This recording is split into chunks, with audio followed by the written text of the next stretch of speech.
तुम्ही पाहत आहात MCN news Marathi.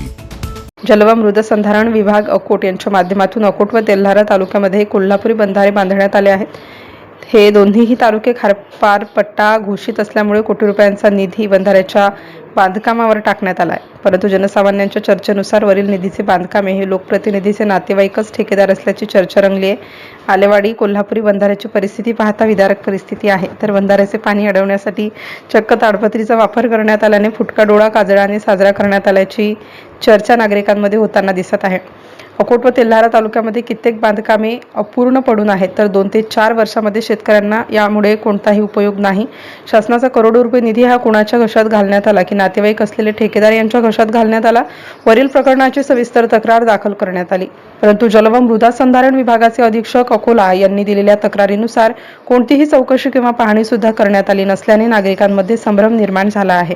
MCN news मराठीकरिता अकोटवरून प्रभाकर बोरकर।